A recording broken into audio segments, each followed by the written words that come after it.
Haleluya, Shalom, selamat pagi umat Tuhan dimanapun Bapak Ibu Saudara berada. Pagi hari ini kembali lagi saya menyapa setiap umat Tuhan dalam kasih Tuhan. Biarlah anugerah Tuhan ada dalam kehidupan kita, kasih setia Tuhan terus ada dan melingkupi setiap kita. Itu sebabnya bagian kita adalah tetap taat, tetap setia, tetap ikut Tuhan. Dan jangan lupa tetap menjadikan firman Tuhan sebagai landasan kehidupan setiap kita. Dan melalui program Bible and Coffee ini saya juga mengajak setiap umat Tuhan yang sudah diberkati melalui program ini, ayo jadi berkat dengan cara membagikan kembali renungan singkat ini di akun-akun sosial media kita, sehingga ada banyak umat Tuhan lainnya juga turut boleh diberkati, turut boleh dikuatkan, dan turut boleh tetap terus hidup mempermuliakan nama Tuhan. Pakai hidup kita untuk kemuliaan nama Tuhan. Haleluya. Mari saudara dikasih dalam Tuhan, kita akan kembali merenungkan firman Tuhan. Kita datang kepada Tuhan, kita berdoa. Bapa, terima kasih buat hari yang baru. Kami mengucap syukur buat kasih setia Tuhan, buat anugerah Tuhan dalam kehidupan kami. Kami percaya hidup kami aman dalam tangan Tuhan. Betul, badai hidup masih ada, pergumulan masih harus kami jalani, tapi kami percaya tangan Tuhan yang menopang, tangan Tuhan yang meneguhkan iman kami, tangan Tuhan yang membukakan setiap pintu-pintu yang tertutup dalam jalan-jalan kami. Kami rindu firman-Mu, kami percaya hari ini kami terima sesuatu yang daripada Tuhan melalui kebenaran firman-Mu. Dalam nama Tuhan Yesus kami berdoa. Haleluya. Amin, amin. Puji Tuhan. Nah, saudara dikasih dalam Tuhan, hari ini saya akan bagikan satu kebenaran firman Tuhan dalam 2 Korintus pasalnya yang kelima, ayat yang ke-15. 2 Korintus pasal 5, ayat 15. Rasul Paulus bilang begini kepada jemaat di Korintus, dan Kristus telah mati untuk semua orang. Supaya apa Kristus mati? Supaya mereka yang hidup tidak lagi hidup untuk dirinya sendiri. Jadi gini, kita sudah diselamatkan oleh kematian Kristus. Kita terima Yesus sebagai Tuhan dan Juru Selamat. Dan Alkitab katakan yang Tuhan mau agar kita tidak lagi hidup untuk diri kita sendiri. Tapi untuk siapa? Alkitab katakan selanjutnya, tetapi untuk Dia, untuk Yesus yang telah mati dan telah dibangkitkan untuk mereka.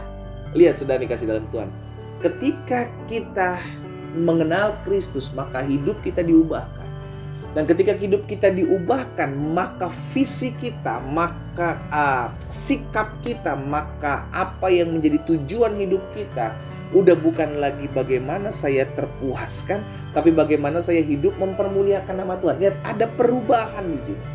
Tadinya hidup saya bagi diri saya sendiri, hidup saya suka-suka saya sendiri, hidup saya senang-senang dan semau-maunya saya. Tapi ketika kita menerima Yesus, hidup kita adalah bagi kemuliaan Tuhan.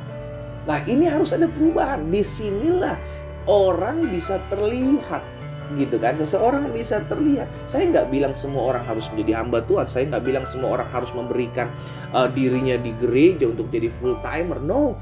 Apapun yang kita perbuat, kalau kita sudah menyadari hidup kita adalah milik Tuhan, hidup kita sudah diselamatkan, maka apapun yang kita buat, apapun yang kita kerjakan, Alkitab katakan, lakukanlah itu seperti untuk Tuhan. Kenapa? Karena hidup kita ini sudah diselamatkan. Kita ini bukan lagi menghamba kepada diri dan daging kita, tapi kita menghamba kepada Kristus. Berarti kalau kita adalah hamba-hamba Kristus yang hidupnya sudah dibeli oleh karena kematiannya, maka kita harus menundukkan diri kita. Sama-sama bilang sama saya harus menundukkan diri saya kepada Kristus. Amin. Itu sebabnya Rasul Paulus juga katakan dalam Galatia 2 ayat 20, aku hidup tapi bukan aku lagi sendiri yang hidup, melainkan Kristus yang hidup di dalam aku. Berarti yang harus kita tanggalkan adalah kedagingan kita, keegoan kita yang dulu sebelum mengenal Kristus itu seringkali kita pakai. Keinginan-keinginan kita gitu kan yang tidak memuliakan nama Tuhan, keegoan kita untuk tetap mempertahankan kebenaran diri. Oh, saya yang paling benar sebagai suami, saya yang paling benar sebagai seorang istri. Sekarang kita tundukkan, kita taklukkan di bawah Kristus.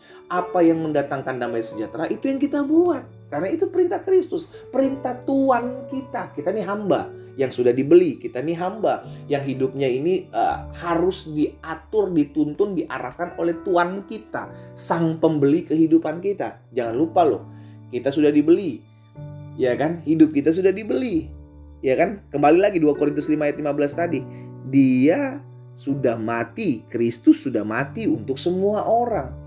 Supaya semua orang yang hidup dalam Kristus ini, semua orang yang sudah diselamatkan dalam Kristus ini tidak lagi hidup untuk dirinya sendiri, tidak lagi hidup untuk kemauan-kemauan kita. Ingat, Alkitab katakan kita diciptakan untuk kemuliaan Tuhan. Tapi karena dosa itu datang, dosa itu hadir, maka manusia tinggal dalam dosa, makanya Tuhan Yesus harus mati buat dosa-dosa kita untuk kembali melakukan apa? Apa yang menjadi kerinduannya. Kita kembali diciptakan untuk kemuliaan Tuhan. Dari Dia, bagi Dia, oleh Dia, untuk Dia kemuliaan sampai selama-lamanya. Itulah yang menjadi panggilan kita. Sama-sama bilang sama saya, panggilan saya adalah memuliakan Tuhan. Amin. Jadi bukan soal apa yang kita kerjakan, maksudnya apa yang kita buat, tapi apa yang menjadi kerinduan Tuhan itu yang kita harus lakukan setiap hari. Kira-kira kalau kita bangun pagi, apa sih yang Tuhan mau? Ya tentu merenungkan firman Tuhan, karena Yesus ajarkan, carilah kerajaan Allah serta kebenaran terlebih dahulu. Cari Tuhan. Kenapa? Karena tanpa Tuhan, Alkitab katakan, kita cuma debu dan tanah tanpa nafas yang Tuhan berikan, loh saudara. Karena nafas yang Tuhan berikan, maka kita jadi makhluk hidup. Berarti tanpa Tuhan, tanpa firman-Nya, kita jalani hidup ini susah. Gak mungkin saudara bilang, oh bisa saya pendeta, saya punya harta banyak, koneksi saya banyak, pekerjaan saya kuat, kedudukan saya baik. Saudara dikasih dalam Tuhan, sifatnya sementara. Saya mau ingatkan, damai sejahtera itu datangnya dari Tuhan. Engkau punya segala sesuatu, tapi kalau engkau tidak punya Tuhan, engkau akan kehilangan damai sejahtera. Engkau lakukan hidupmu hampa. Engkau kerjakan ini, engkau kerjakan itu. Engkau punya segala sesuatu, tapi ada kehampaan, ada kekosongan. Kenapa? Karena engkau tidak mengerjakan sebenarnya apa yang menjadi bagian kita sebagai umat ciptaan Tuhan. Apa itu? Yaitu untuk mempermuliakan nama Tuhan. Karena itu pakai hidup kita hari ini untuk mempermuliakan nama Tuhan. Ingat, kita sudah hidup bagi Kristus, maka berikan hidup kita bagi Kristus. Apapun yang kita buat seperti itu Kristus. Engkau berusaha, engkau pengusaha, engkau bekerja dimanapun, lakukan apa yang kau kerjakan seperti engkau mempermuliakan nama Tuhan. Karena pekerjaanmu itu adalah ibadahmu kepada Tuhan. Lakukan itu. Itu mimbarmu, muliakan Tuhan melalui setiap apa yang kau kerjakan dalam keseharianmu, sehingga melalui hidup kita nama Tuhan dipermuliakan. Karena itulah tujuan kita, panggilan kita, untuk kita diciptakan bagi kemuliaan nama Tuhan. Hiduplah bagi Tuhan. Kita berdoa, kita datang kepada Tuhan. Bapa, terima kasih buat kebenaran firman-Mu. Hari ini kami bersyukur buat kasih setia Tuhan, buat anugerah Tuhan dalam kehidupan kami. Tuhanlah yang tolong kami, Tuhanlah yang mampukan kami untuk kami tetap terus mempermuliakan nama Tuhan. Kami berdoa biarlah hidup kami Tuhan terus pakai, sehingga melalui hidup kami tetap terus mengerjakan apa yang Tuhan mau, mengerjakan apa yang menjadi kehendak Kristus. Hamba berdoa buat yang sakit, Tuhan jamah dan sembuhkan di rumah mereka masing-masing. Bilur darah Yesus menjamah menyembuhkan mereka. Hamba berdoa juga buat mereka yang berbeban berat, mereka memerlukan pertolongan Tuhan. Anugerah-Mu ada atas masing-masing mereka. Di dalam nama Tuhan Yesus Kristus hamba berdoa. Haleluya. Amin. Kita nikmati kopi kita, saudara. Haleluya. Kita sudah hidup diselamatkan oleh Tuhan Yesus. Karena itu berilah hidup kita untuk hormat dan kemuliaan Tuhan Yesus. Tuhan Yesus memberkati kita.